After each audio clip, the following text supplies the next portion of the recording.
Mura na, masarap pa. Yan Yun! talaga mga nagpapaganda ng araw natin. Naman. Yan ang tinatawag nating no-bake donut na gagawin po natin today. Gamit lang ang Tasty Bread. Wow! Alam mo, hindi ko alam kung yung daliri ko ba lumalaki o yung gloves natin lumiliit. Lumilit. Baka expand both. mo ng gano'n. Ang mga sangkap Okay. po natin, loaf of bread, tubig, mantika, asukal at melted chocolate. Ang paraan lang po ng pagluluto natin, tatanggalin natin yung gilid ng tinapay. Okay, ito na naman. May trabaho na naman ako. Para masaya, papakita ko sa'yo kung paano ang kutsilyo. Sige po. Ganyan. Hindi baliktad. Pok. Kaya tataka talaga ako. Sabi ko, ba't mapurol yung kutsilyo? Okay. Baliktad pala. Oo, nakakatakot pag wasiwas talaga to. Oh, Tawa-tawa ka, Ian, ha? gagawa tayo dito sa kusina, hindi tayo magnanakaw. Sabi ko talaga, Ian, sabi ko talaga. Ako, narinig mo yan, Angela. Gagawa tayo sa kusina, hindi tayo magnanakaw. Oo, hindi tayo magnanakaw. Grabe. Wala oo. tayo Kasi di ba, ganun. tingnan mo yung mga Mga gloves kawatan. natin, parang pangkawatan, di ba? May babagal pa ba to? Ay, teka lang. Kailangan mabilisan. Sorry. Siyempre, baka abutan tayo ng balita. Ito na po. Baka mabot tayo frontline tonight na yun, O, teka, sige, akin Ano naman lagi na yung to. tinatanong niya nung bata ko, bakit ang donut may bakit may butas sa Butas. gitna? Diba? Okay, joke na yan, joke. Ay, hindi ito joke. Totoo, I was okay. really asking, I was really So, bakit nga? curious. Bakit nga may Ay, isa sa mga tanong ko, bakit hindi, pwede bang mag hot chocolate sa coffee break? Pwede bang, yan yung mga tinatanong ko ng bata ko, bakit may butas ang donut? Bakit di tinawag na, ang tawag dito, teeth paste or teeth brush? Bakit toothbrush? Isa lang ba ang inaano natin? Pati Isa lang ingat ka sa natatakot. sinasabi mo, ha? Natatakot ako, Ingat ka, mag-viral ka. Natatakot ako. Diba? So, ganito, So, yun di yung ba, mga tanungan ganyan. natin. O, ganito, yung bread. Lalagyan lang natin yan ng butas sa gitna. Ayun. Oo. Kahit hindi siya, wait lang. Okay. Ganito po, ganyan. Pakita natin. Tapos, ayan. Ito. Ang laki kasi ng daliri ko, kaya yung ano, Dito. nasisira. Ayan, okay. Oo. Ayan. Okay, ganyan. Tapos, sana na-on pala natin yan. Oo. Ipa-fry siya. Opo. So, I think gagawin pa natin yan. Okay. Wow. Napatingin ko nga, itry pa natin to. Sige po. So, basain natin siya. Okay. Tapos, bibilugin po natin siyang ganyan. Tama? Oo. Oo. Bibilogin natin siya. Pag nabilog na natin siyang ganyan, ganito po ang pagkakabilog, ay lalagyan natin siya ng Butas. butas sa gitna. Siguro ito na lang ang gamitin ko. Para mas maliit. Kasi mas maliit eh.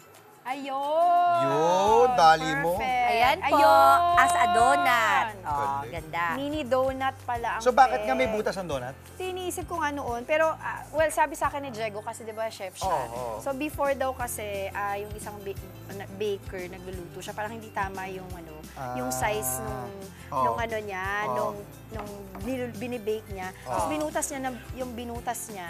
So, yun yung niluluto talaga, yung nasa loob. Nasa loob. Oo. Tapos Tapos nagandahan siya. Eventually, pwede pala tong gawin. Tapos Yun na yun. hence the donut. Parang ganun. So, kailangan lang yung atin pong, ang ating mantika ay mainit na mainit. Okay. Para pag nilagay natin yung bilog na, Opo. maprito na. Opo, Okay, opo. boss. Okay. Bilugin lang natin ito. Nagiging expert na si Andre sa paghihiwa ng Oo. Diba?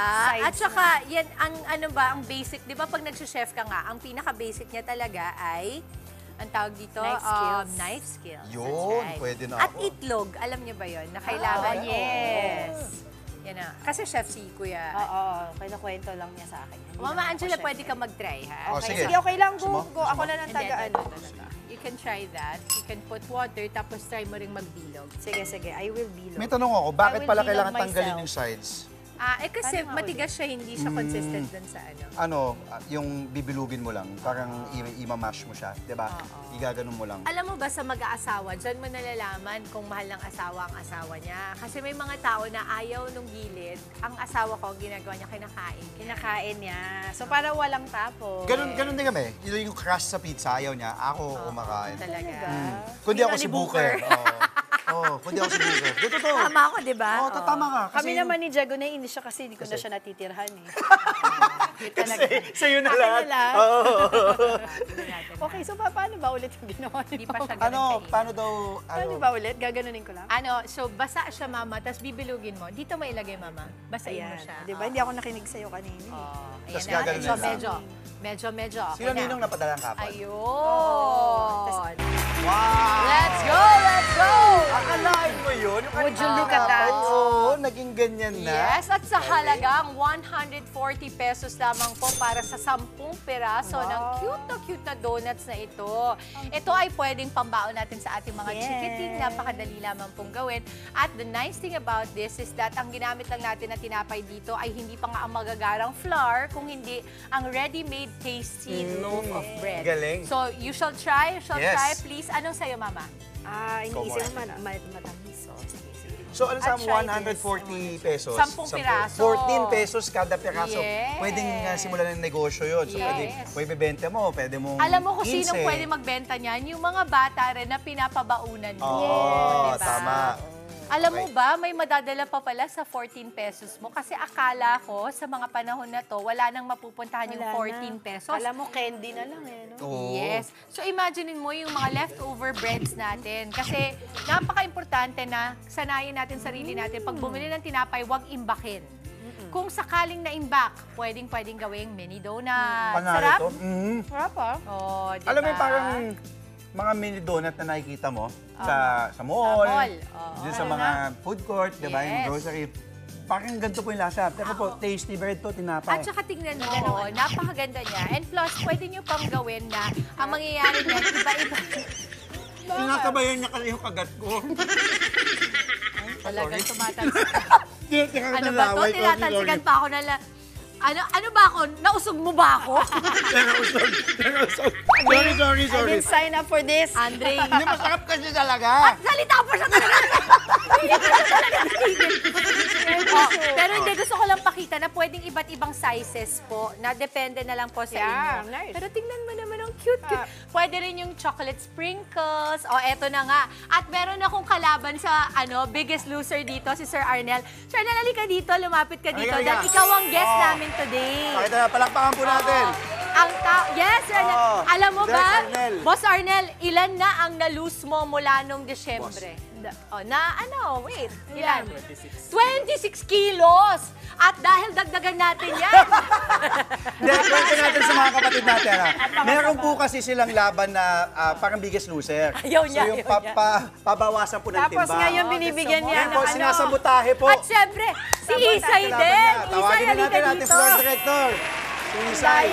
Kaya siya hindi kumakain. Kaya hindi ako kumakain. Luto lang ako ng Daya. luto. Sir Arnel, gusto ko tikman mo, tas sabi mo, bite size yan ha. Halika dito, hoy. Ubusin mo daw, bawal may matira. Hindi tayo sabay. Ikaw lang muna. Bibigyan Tignan mo. natin si Isay. Bigyan natin si Isa. Bigyan natin si Isay. Okay. Harap. Direk, Go, ito, Kuya bibigyan ko Arnel. si Isay. Alas 12 pa ako kakain. Alas 12. Ayan na. Ayan na. Masarap. Ako, mag-workout na yan. Sarap. Ano, kamusta? Sabi niya, naku, 10 push-ups to. Ang daya, bukas ang timbangan niyo eh. Oh, kamusta, Boss Arnel? 10 kilometro to. 10 naman. Oh, thank you so much. Maraming Nakikita mo na salamat. sa mamaya sa labas, tumatakbo na. Oo. Ang daya mo daw, hindi ka daw sumuko. Ay, naku, alam mo. Ikaw talaga promotor ka eh. Ako lang pasimulo. Alam mo ba, meron ba kayo sa, totoo, sa mga kapatid natin, meron mga pag ikaw nagluluto, hindi ka nakakakain. Ganon yun. Kahit sa inuman, di ba? Pag sa inuman naman, ikaw ang nagpapashot, pero hindi ikaw ang umiinom. Dami- Ay, hindi mo kumain. Ang daming kwento. Oo, daming kwento. Agad ka na. Okay. At sa aming pagmamalik. Mga kapatid, Dimples Romana po, kumpletuhin ang inyong umaga ng mga kwentong puno ng inspirasyon. Salubungin po ang bawat araw ng may ngiti at pag-asa. Kaya't mag-subscribe na po at mag-follow na sa aming social media pages ng News 5.